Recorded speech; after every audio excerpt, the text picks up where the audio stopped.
Okay, inflation versus deflation. The most exciting session of the day. I'm actually serious about that. This is a very fascinating debate. Let me start with a raise of hands. How many are on team inflation? Raise your hand. Hold it up proud. Okay, good. It was like 15 of you.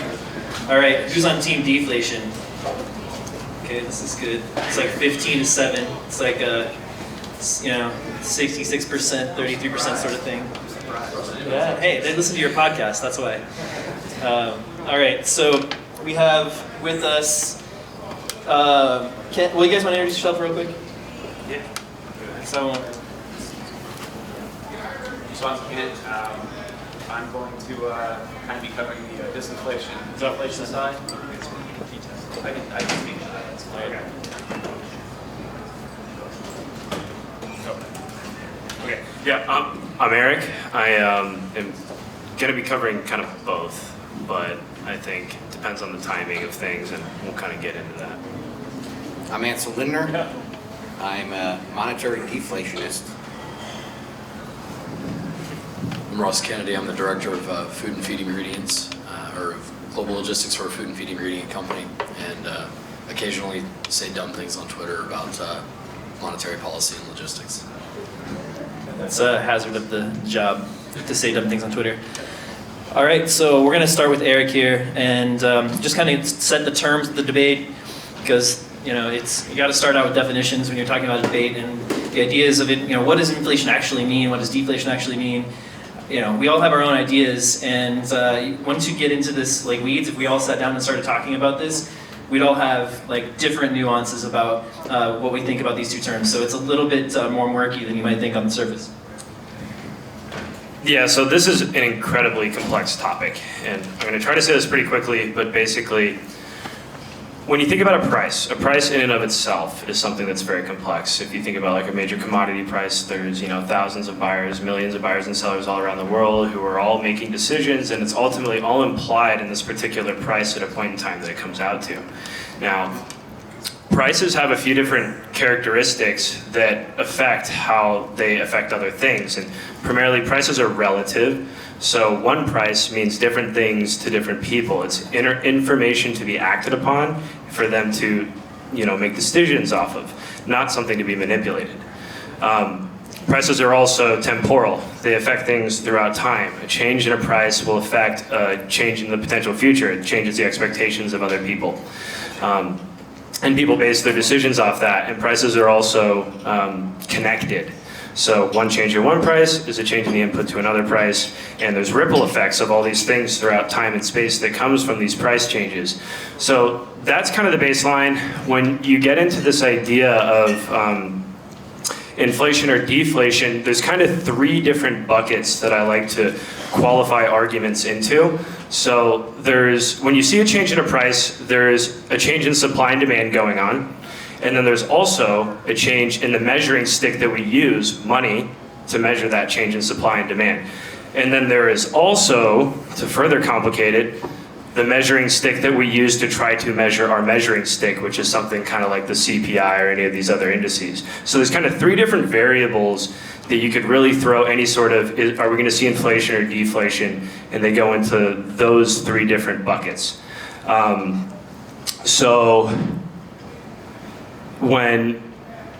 That's pretty much all I want to cover on that. Good. Ansel's going to give his side of the definitions of these inflation and deflation. Again, Ansel's a monetary deflationist, so he's on team deflation, and he has a podcast called FedWatch where he talks about this stuff. Also, a newsletter, a report that goes out every week that Kent and Ansel do, the Bitcoin and Markets reports. So you guys should sign up for that. It's a wealth of knowledge, and you should have it.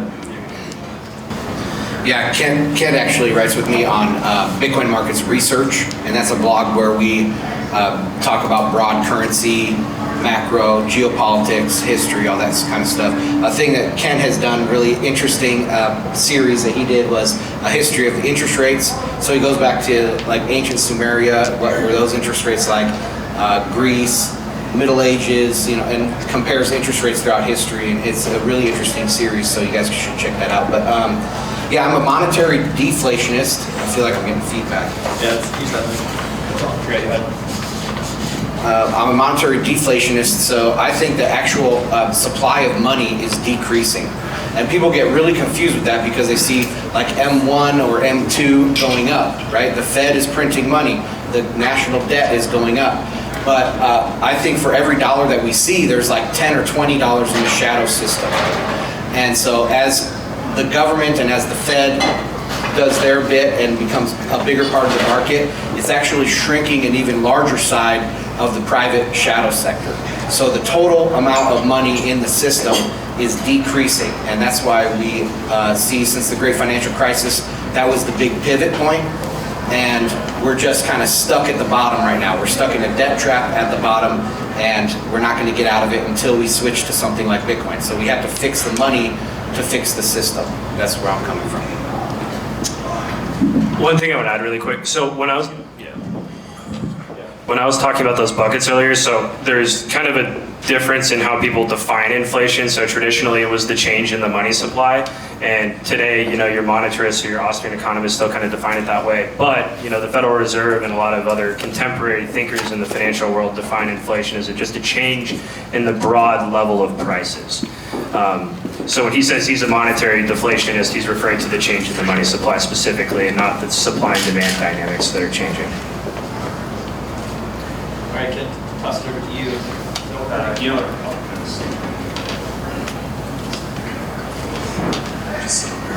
Took notes. We had the presentation. He had some slides for the presentation, but that didn't work out. Oh, yeah. You guys hear me? Yeah. Yeah. I can speak like this. It's fine. Okay. So basically, what I'm going to do here is I'm going to kind of go over what like an inflationary environment looks like from like a historical perspective. I'll follow that up with like a deflationary environment, and then with the same type of protocol, what would we expect to see in the deflationary environment, and then from there I'll go to I get a lot of questions about like, well, what about the shares? The shares and the stocks are going, the prices are so high, and so I'm going to kind of explain why that is, and why it's not a product of money supply increasing. Furthermore, I'll touch briefly on container rates and how that plays into the reason that prices are increasing. And so basically, I'm just going to cover those three items and then pass it on from there. So bear with me because I did have some good charts and I kind of wanted to show them. So I'm going to be kind of fumbling back and forth, but that's just the nature of things, I guess. So what I want to start with is one of the lesser known kind of hyperinflationary events was actually after the Bolshevik Revolution. From like 1917 to 1923, and I'm going to start this off with a quick quote here, and this is from a book called, it's pretty dry for most people, it's called The History of Interest Rates. I like it, I work on it, it's pretty geeky if I'm being completely honest, but anyway, this is a good quote from it. So, so World War I and the Revolution of 1917 led to a period of unprecedented inflation. By 1917, the ruble had lost 75% of its 1913 exchange value. By 1920, it had lost 99.9% of its 1913 foreign exchange value. The commodity price index rose 5,800% between 1913 and 1918, and then rose 4.9 million% between 1913 and 1921.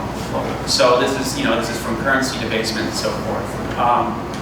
The difficult part here is we have deposit rates, we have some lending rates. The problem is that the Soviet commissars essentially controlled everything. So there were black market rates, but those weren't really recorded. I couldn't find anything substantial on that. However, so we do know that there was a hyperinflation, right? And nonetheless, so deposit rates that the Gazbank, which was like kind of it was a Soviet-controlled bank or whatever. So deposit rates they're paying something like 72% in 1923, and then the same bank was loaning out at 216%. So what we see is we see that as the currency gets debased, the inflation rate the interest rate increases kind of along with it. It's like a cause and effect relationship. So that's that. Okay, yeah, so control. So the next one we're going to do is the Weimar Republic. This is much more famous. People are generally quite familiar with this. And so let me start that.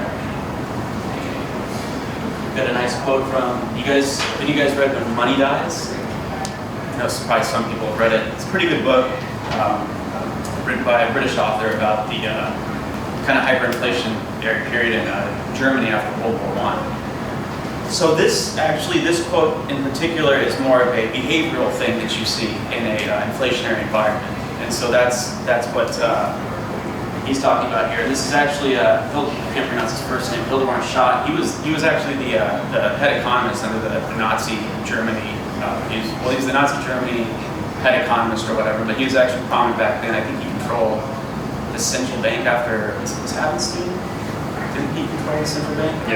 Yeah, I think he followed him, but don't quote me on that. Anyway, so the quote is from When Money Dies, and it is as follows. So the only thing to do with cash by the time, he's talking about February 1922, was to turn it into something else as quickly as possible. To save was folly. Undoubtedly, however, as in Austria, there are many farmers who behaved outrageously. Dr. Schott's account of the inflationary years recalled that farmers used their paper marks to purchase as quickly as possible all kinds of useful machinery and furniture and many useless things as well. That was the period in which grand and upright pianos were to be found in the most unmusical of households. So the point, they're purchasing pianos just as a store of value. They're literally just grabbing anything that's, that they can, something tangible that just can't be, recreated at the press of a button, so to speak. And so, again, that's kind of the behavioral side of things. One of the other things that went on during that time is, so producers and retailers, they would have like inventory, and they actually started to curtail their hours. They let's say they're open at standard 8 o'clock, 8 a.m. to 8 p.m. type of day.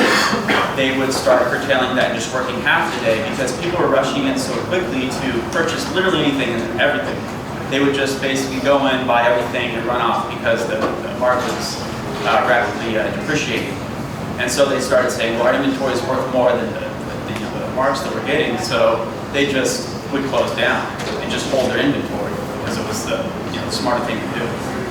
So those are two of kind of like the behavioral things you'll see in like an inflationary environment. We don't really have any good, we do have some good interest rates. There is obviously rampant black market speculation things going on at the time. But loans in excess of 10,000% were afforded during the Weimar hyperinflation. So again, you see that kind of cause and effect relationship between money supply being augmented and interest rates, moving up at the same time. So let's see. Moving on to the future. This is Brazil from the 1960s to like 1993. So there's like a coup in 1964 followed by military dictatorship, and basically there was people are pretty familiar with the oil crisis in the 70s and so forth that caused difficulties worldwide, and Brazil was also affected by that. And so to offset that, the government was essentially debasing the cruzeiro, which was the currency that was used at the time. And so what happened is this is one where I actually have a chart, and it shows their interest rates. It would be the central bank rate. Can I get feedback or something? I don't think it's either. Okay. Sorry. So It's the NSA.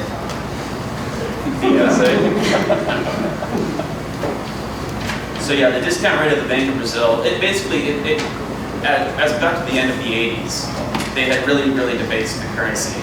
And so there's a couple iterations of the currency itself, and then finally it just basically spiraled out of control. They started, heavily printing, and eventually just collapsed in 1993. And it was replaced by the real, which is the currency today, which is supposed to be pegged to the dollar 1-to-1, but it's like, 5 or 6 to 1 now. And so again, the point of this is we see that interest rates are following as the money supply is increasing, we're seeing that interest rates are also increasing. And as far as the inflation side, the last is Argentina. This is all kind of in chronological order.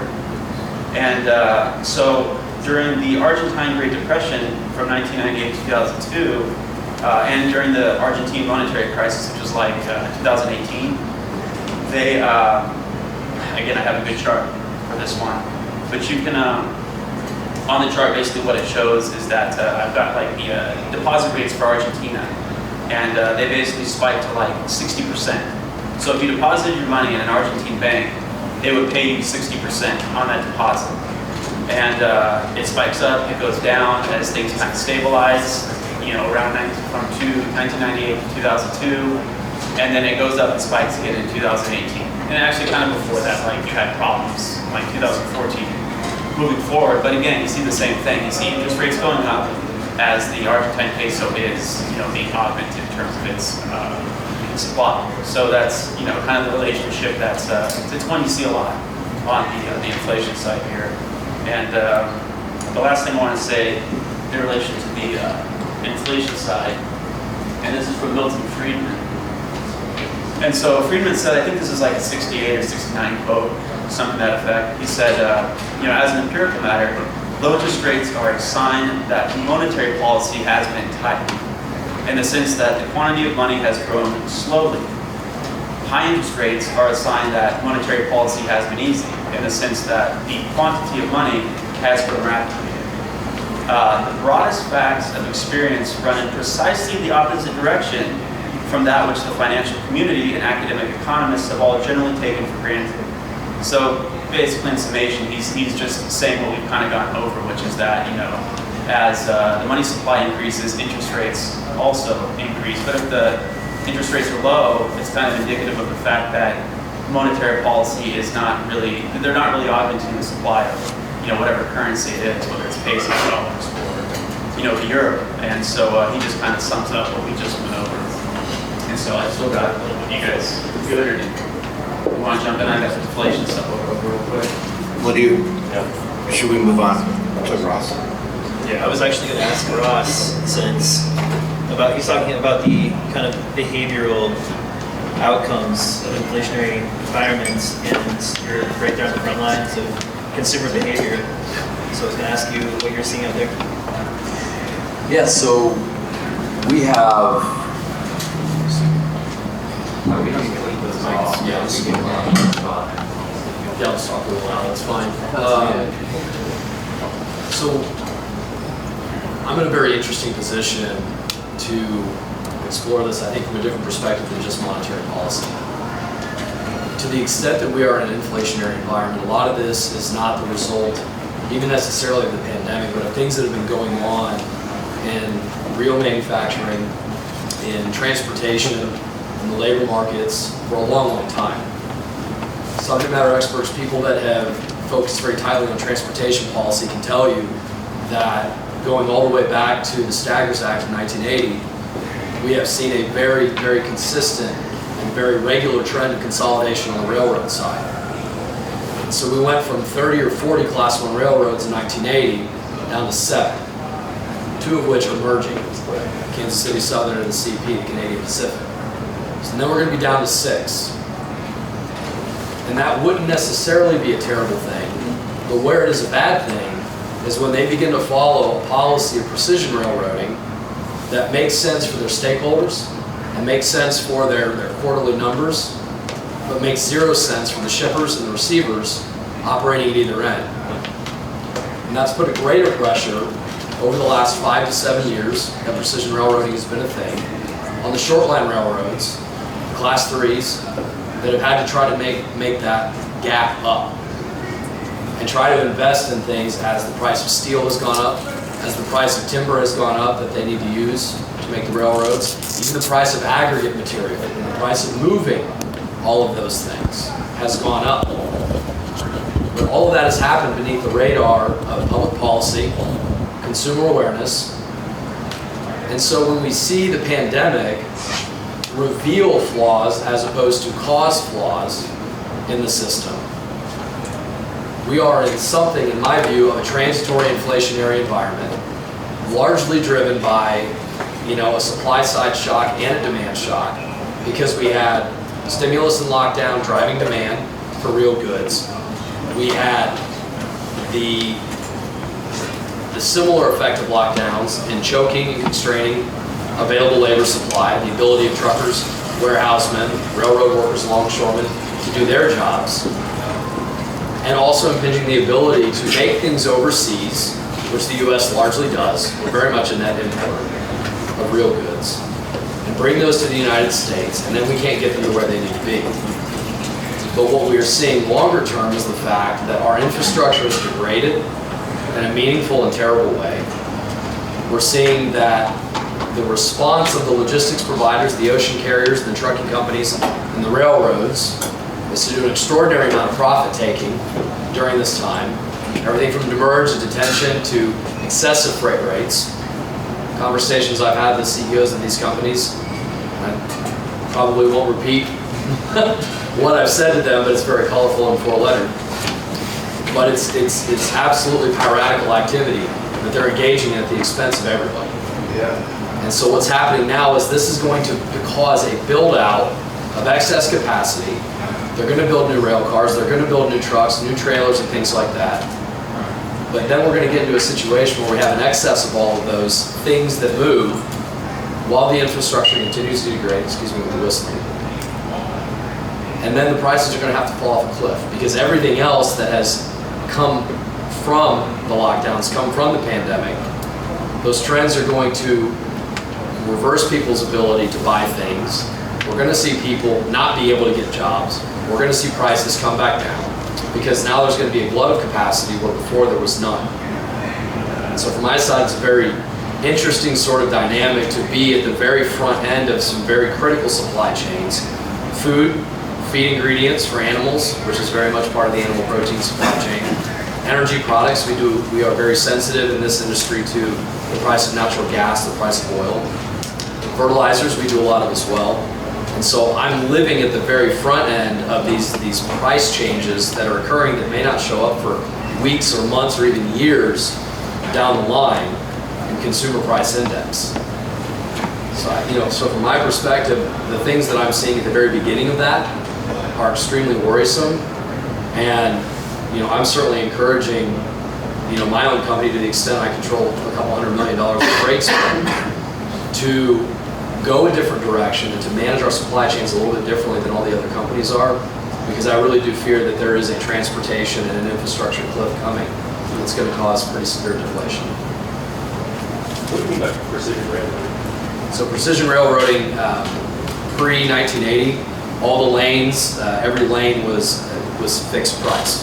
The predecessor to the Surface Transportation Board, which I think was called the Interstate Commerce Commission, they effectively mandated that a price in a specific lane for a specific product would be X.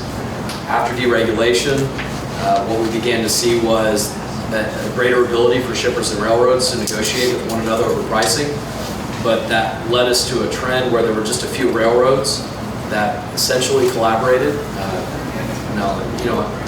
It was a cartel. Yeah, it's a cartel. They started price fixing essentially. And what that allowed them to do is to start pulling more assets out as a means to manage a higher pricing base. So they called it precision railroading. Essentially what it was an artificial tightening of capacity in the market. So this is kind of like the AMA, right? The AMA caps the number of people that can basically go into med school on a given year, right? Which, basically pushes up the price of physicians' wages and so forth. But it's an artificial construct. It's not like a market thing. It's a supply and demand thing. It's a supply and demand thing. And just to differentiate, because you covered it briefly, when we say inflation, that's an increase of the money supply. But you can have price increases, but there's two sources, right? You've got supply and demand, like what he was just discussing, and then you've also got legitimate, we're printing money, like Brazil is doing, for the 20-year period between mid-1960s and the 1980s. So,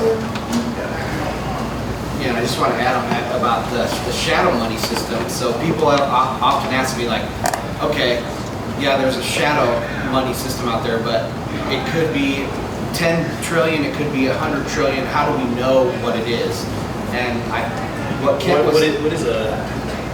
what is the shadow system? It's just money that's being printed by private banks and given out as loans. Explain the euro dollar. Explain the euro dollar. Yeah, so there there is the shadow money system, or the Eurodollar system, is dollars outside of the United States, usually, on balance sheets, and they're created in loans. So like a bank in Hong Kong can make a US dollar denominated loan, and that's US dollars in their bank account, and then when that gets deposited in someone else's bank account, then they can pyramid on that even more.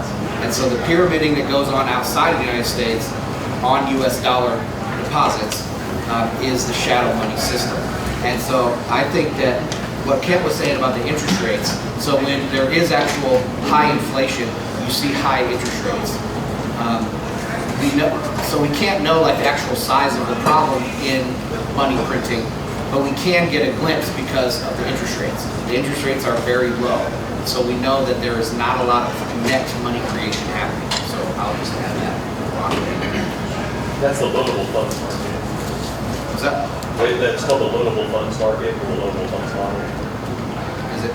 Yeah, I mean, the EU, as opposed to the Federal Reserve, which is the modern monetary period. They refer to it as a Eurodollar market.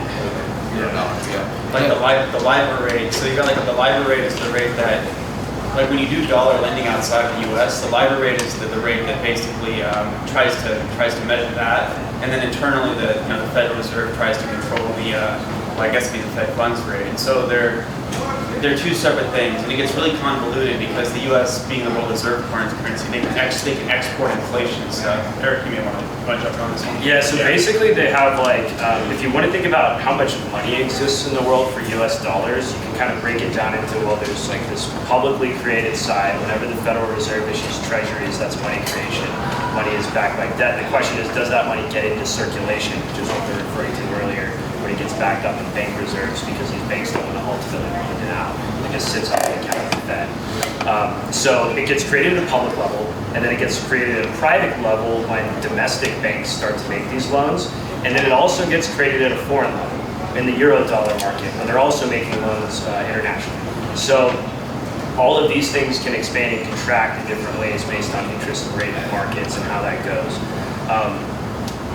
But you know what I want to say, just kind of in response to everything that's just been said, if I just kind of give my view of the world on this inflation deflation debate, I think going back to those different buckets that I was breaking things down into, and just kind of starting with supply and demand, like I totally agree with Ross's point, and you know, I'm by no means an expert on any of those things, but I think one thing that is a little bit discounted on the inflationary side from you know, this cycle that we're going through in supply chains is there's also in the background a commodity cycle of investment that's, you know, happens every 15 years. And, you know, right now, like a lot of my contacts in the energy industry, they're all saying like we are so underinvested in energy right now, and it's going to take a very long time for that investment to pan out, and that means that it's going to take a while for that supply to come back online. So that's another competing piece against the sort of supply and demand piece. And you know, we see that copper, uranium, semiconductors have been all over the news. These are very massive, large-scale projects that take a ton of upfront capital investment in order to actually build that supply out. When that comes is the tricky piece. And that's what I would say about any of these arguments in inflation and deflation. It's like if you expand your timeline out enough, well, both of those things are going to happen at some point. So the question is, what's the timing of which, and you know, the gravity of it when it comes. And you know, I think in the short term, there's that supply and demand piece. And then from a monetary perspective, the deflationist argument is that, you know, we had a 35% expansion of the money supply then too. How much of that actually got into our system? So a lot of that got backed up in reserves, and we're at historic lows of the deposit to loan ratio right now. So that means that it gets in reserves at these banks, but they decide to not lend it, so that money doesn't really get into circulation. But there was also a very big piece that did, and that was through fiscal deficit spending, stimulus checks, and unemployment insurance. And that's highly inflationary. And we can look at history and we can see how periods with large fiscal deficit spending do create inflation. And this is all being considered under the veil of all the other dynamics going on because it's such a complex topic that we're talking about. But that is an inflationary point on the money supply expansion and how that occurs. And then lastly, you know, kind of going back to Ross's point on how a lot of these effects aren't going to be incorporated into CPI yet. Another inflationary thing going on in the CPI is that they've made this adjustment, I think it was in the 90s or maybe the 2000s, but they adjusted the value of homes, which are 30% of the index, to go off of this. Basically, it's like a smooth average, which means that all these real estate price increases you're seeing, those aren't going to be incorporated into the index measuring inflation for at least another few quarters or so. So that would be another inflationary thing in the short term. That being said, we are kind of witnessing this period where we're absolutely primed for a deflationary crash. And I think a really good way of looking at that is if a lot of people will compare our current environment to the 70s. The 70s was just a completely different macroeconomic environment than we're in right now. You know, debt was low, valuations were low, Volcker was able to jack up interest rates, and inflation was able to take off. But if we look at this period from the 20s to the 40s, there's actually quite a bit of parallels between where we are at now. So back then, we had a very large decline in productivity, historic decline in productivity, which at the Great Depression, which caused a historic expansion in the monetary base. So as a percentage of GDP, so we expanded our money supply, interest rates went to zero for the first time, and that was the monetary policy piece to try to stimulate this decline in productivity. But when a lot of that didn't work, and then we happened to go to war, all of a sudden our fiscal deficit spending just got massive. And during that whole period of the productivity decline, massive deflationary crash. And money supply was up, interest rates were zero. But once we started implementing all that fiscal spending, that's when we started to see inflation spike up to around 15% back then. So right now, where are we at? Well, we had the first major total productivity decline since this period, outside of a few minor ones that occurred over the years. First very material, historic type productivity decline. We had a historic expansion of the money supply. Interest rates went to zero. We're in a very, very similar environment. The primary difference is back then we were on and also broke a gold standard, and we weren't an international reserve currency yet. So those were kind of bigger differences than the current environment that we're in now.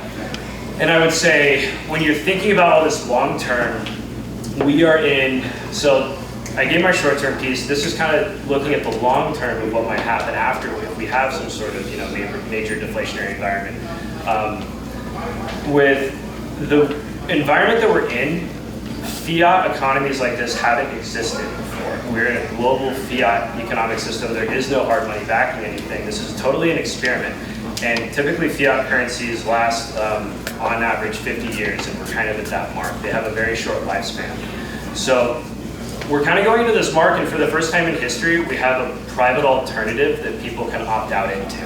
So kind of going back to what Kent was saying, he was calling out hyperinflationary environments. These environments always occurred because they had very large liabilities go up and a fixed asset that they had to pay it back in, which was typically US dollars because they weren't a reserve.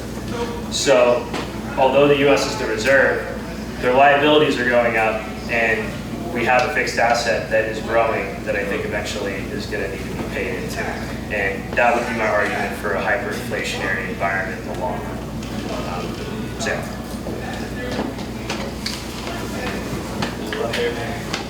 I figured you'd have something to say. Yeah, I just have a question, is why would house prices necessarily be a part of inflation? I thought we established that inflation was the increase in the money supply. And so housing prices, increases in house prices can be caused from squeezes in other parts of the economy. So, if people's disposable income is squeezed and they have to, so they might be spending $500 less in this part of their budget every month, so they can spend $400 more on their house payments on average, right? So that it might not be necessarily that there is inflation, it's that deflation is squeezing other parts of the market. That's what I think explains the house price increases. So I was just wondering why would this house price being into the CPI mean deflation? So yeah, that's a good point. So first, when I'm talking about the short-term aspects of inflation, I wasn't referring to monetary inflation. I was referring to kind of contemporary view of inflation. But what I would say around that is there is a big monetization piece also offsetting that's going on in the housing market as well. And I think that is also something that's impacting the housing market. The magnitude of which and whether or not they net off, I couldn't tell you. can say because we know the interest rates. If the interest rates are going down, it means money is tight, not loose. Yep. If I can piggyback on that. I think it also helps to look at things instead of looking at it also from a holistic perspective, which I think all of us are probably prone to doing. Not that we're looking for a magic bullet, but maybe as a way of trying to facilitate an understanding of the big picture. If we break things down to their constituent domains as well, you've got several things sort of happening concurrently rather than one driver. On the food side, we have input prices at the farm level, at the ranch level are sky high. Fertilizer's out of control. It's up 40 to 50% over last year at the farm gate. You're seeing a rise in animal feed prices at the same time. At the same time, you're seeing transportation costs to get that food to market much higher. And in a lot of ways, those conditions are divorced from a larger macroeconomic environment. In some ways, those are self-contained systems that are driving food prices up and down. And I don't think that those are going to go away anytime soon. You also have on the energy side, you don't just have monetary policy, which does drive a lot of, particularly from a capital investment standpoint, a low interest rate would tend to encourage investment. And that's part of the idea, right? But at the same time, you have a regulatory environment on the energy industry that is so cumbersome and burdensome that companies are now making decisions that are almost sort of counter-cyclical to what we would consider common sense, right? So if we're in an environment where the price is escalating, we would argue that we should be producing more, which is what has normally historically occurred. But now we can't store it because it costs more to store it than the profit we make from making it because of EPA regulations on refineries and storage. There's additional regulatory issues on the midstream and the upstream pieces from the energy piece. To get that energy to market in a lot of ways costs more than it does to get it out of the ground or to turn it into something viable. When we make those decisions, it has spillover effects into the way we manage water, the way we manage waste, the way we manage food. So all of these things in their own domains have factors, to Eric's point. We're not living in normal times. There's very little or zero historical understanding or context for the things that we're seeing in the individual domains, but also in the larger consumer environment. My fear is that whatever the common sense solution may be, they're just going to go the other way, right? And that's probably going to amplify things even more, make it even more expensive to buy a home, more expensive to maintain food, more expensive to maintain energy within a home and within communities. And to Ansel's point, when the things at the bottom of Maslow's hierarchy, to the extent we may recognize that still is a viable way of understanding how humans make decisions. But if humans are feeling insecure, if they're unfed, they don't have energy, then they're going to direct as much of their income as they need to maintain and satisfy that, which is going to cause, I think, the real prices of everything else, whether it's PlayStation 5s or clothes, to fall off the cliff. And again, I don't know that we have context for this moment, for the next 20 years because of that. I want to piggyback. Oh, did you have a question? Yeah. How does demographics play into inflation versus deflation? Because one of my concerns, or one thought I have, is the biggest demographics, baby boomers. They're all in the phase of retiring. The older part of that segment is getting into downsizing their homes. You see all these homes popping up that are new construction. And when you're a baby boomer getting out of the workforce, you're spending less. So if you're spending less, you're spending more on healthcare and travel, things like that, but you're spending less on going out to eat, clothing, things of that nature. So does that play into inflation versus deflation? Then secondary on that, on the real estate side, I feel like we're getting warning signs. The Evergrande deal, the second Chinese outfit that went default on the deal, and then recently here in America, you have the Zillow deal where they were getting out of their home flipping business. So to speak to those concerns and how that plays into inflation versus deflation. So demographics it's deflationary, heavily so, because if you have less people to who are the boomers going to offload their assets to ultimately? And if you look in the world today, like you look in Japan, they actually have a shrinking population. Like between 2010 and 2020, they lost 1 million people.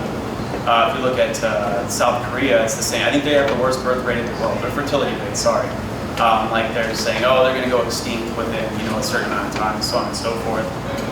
Most like advanced developed economies have very poor demographics, like Spain and Europe, Germany, like nobody's having kids. So it's, and I think that's that's a product of a depressionary environment, But as like millennials and Zoomers like start to get older, that's just going to provide an even stronger catalyst towards the deflationary narrative,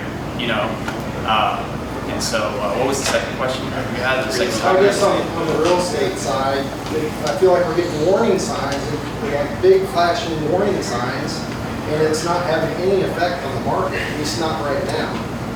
It's just kind of like the warning shots across the bows what we're seeing. That's a synthetic market. I mean, the Fed is actually still buying mortgage-backed securities, so they are propping up to the best they can the housing market. But you're correct in that it's going back to the demographics. That is going to play a very again, who are boomers going to unload $500,000 houses to when millennials can't even maintain decent work, get paid enough. They're still living at home with their parents. If you look at the percentage of people like 35 and under, I think something like 35% of people live at home with their parents. They're not going to buy anything, So anyway, did you want to add something? I wanted to add something to the housing crisis also. One thing that we don't consider much of the time is affordability versus just top level price of a home. And so that is, your monthly payments. The monthly payments on your house as a percentage of income has been going down, not up. So affordability of housing is actually increasing over the last, say, 15 years versus the top line number.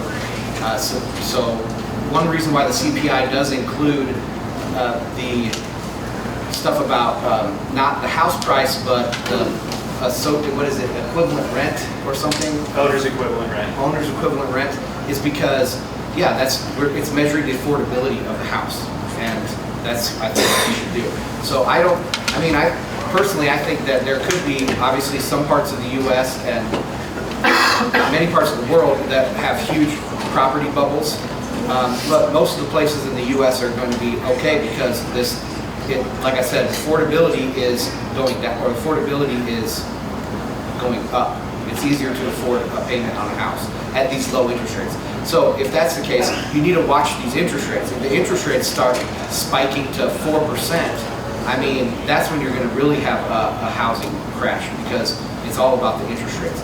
But in my opinion, in a deflationary environment, you're not going to see interest rates increase meaningfully. They will have small reflationary periods, but the trend will be lower. And the interest rates will keep going lower and lower until we have a new money. And speaking on the demographics piece, I think you brought up Evergrande. I thought this is very bad for China. Their demographics, they have the fastest shrinking population in the history of the world. That minus a war, right? Minus something like that. So they are in deep trouble. They have a huge credit bubble, and I don't see them getting out of it. I see just bad times in China going forward. Eric had a comment. Oh yeah, well one thing I agree with what you said, but one other key piece is that 15 years ago was still the housing bubble, the affordability piece. So there is a big piece of base effects if we're saying that it's yeah. Well, no, affordability is becoming more affordable to own. Yeah, but you said 15 years, right? It's been going down. That was a lag. Oh, okay. You're saying because they're stretching the timelines for repayment, right? Whereas a loan in the 1960s, you're looking like a 5-year loan, right? And as you stretch it, the cost is going up. Like the cost to actually buy the house is going up, but by stretching the monthly payment, because the interest rates are going down, the monthly payment is also going down. Right, but they're also stretching the duration. We've had 30-year mortgages for a long time. What is the reverse repo rate? Over on $1.2 trillion for the overnight rate. What does that signal? Is that a deflationary pressure? Is that an area in the coal mine? what should we be taking to seeing those numbers? That's actually a really good question. Ansel actually read it. You want to cover the reverse repo? You wrote the article about it. Can you So repeat he's the asking about, question? so the reverse repo, like the quantity that's being reversed is increasing. You know, it's like 1.2. Oh, at the Fed. Yeah, it's been over $1 trillion for what, 6 weeks now? Yeah, probably. Can you repeat Yeah. the question? What is the that? question. What is that? Do you want to go ahead and define what it is? Repeat the question. No, I'm just saying, what is it indicating that the reverse repo rate has been over $1 trillion for probably 6 weeks now? What, is that a deflationary pressure? Is that a red flag? What should we be taking from seeing those numbers? Okay, so what should we take from seeing the reverse repo numbers? at the Continue to Fed? balloon. Okay. Well, first off, to define reverse repo and repo in general, it's when banks, they want to, they have collateral, say they have some U.S. treasuries, but they need cash for their costs or their daily expenses or whatever. And then they will pay it back. They will repurchase those assets the next day. Or they can roll it over constantly and just keep that contract going. Now, this happens usually in the shadow market, between banks, and we don't even know about it. There's trillions and trillions going on every night. Back in September of 2019, there was what people have termed the Repo Rumble, and that was when the interest rates or the fees, they call it a haircut on the repo, spiked to 10% from 25 basis points. So it was a huge spike. And what happened? Well, that's because the collateral within the system became instantly impaired.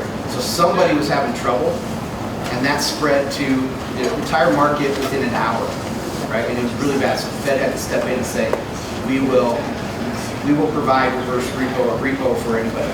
Now this reverse repo thing that the Fed is doing, so what they do is banks might have, what I think of it as is when we had the stimulus from the government recently, people were depositing it in the bank. So these banks had excess dollars, and they needed to get a positive carry on their dollars in their, it was their fiduciary duty to get a positive carry on that. And they can't just hold dollars, they have to make a little spread to pay their overhead costs and pay for business. So they couldn't just leave those dollars from the government deposited into their banks. So they had to do something with them. So what do? They go to the Fed and they do a reverse repo. They give the Fed dollars and the Fed gives them treasuries. So now they're holding treasuries that have a small little yield on them, right? So that's how they're doing that. And I think the reason why we see this huge spike is because of that reason. They could go to the Fed and get a higher return than they could in the free market. I think a big piece in this too is we're kind of at historic lows with the amount of private loanable funds out there right now, because there's just so much malinvestment in the economy, and they are kind of forced to go to these public markets to earn some sort of rate deal, just because a lot of the loans they're looking at don't make much sense economically. Yeah, I was noticing something just the other day about debt ratios that you brought up. And you look at nations that use modern monetary theory, like the United States and Japan, and our debt ratios are like, ours is like 99%, and Japan's is like 80%. Where you look at nations that use loanable funds monetary theory, which it sounds like you guys are referring to shadow banks. I'm not familiar with the terms, but I'll Google it after this. And I guess for them it's not a shadow, but for us it is. I don't know. Anyway. Their ratios, EU nations have debt ratios of like 200 to 400.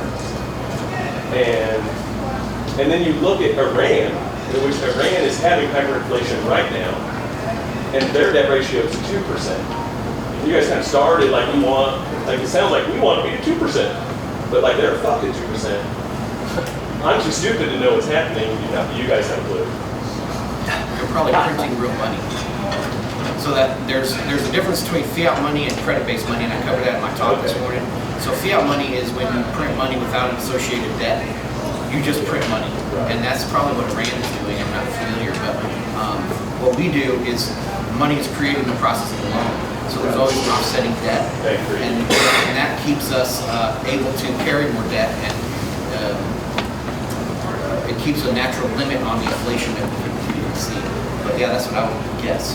Iran is also in a situation where two of their primary exports, which is energy, is incredibly constrained and has been for quite some time by sanctions. And their defense exports, which to the extent we call them defense exports, is really more intellectual technology transfers to other countries that they receive in some sort of in-kind payment for.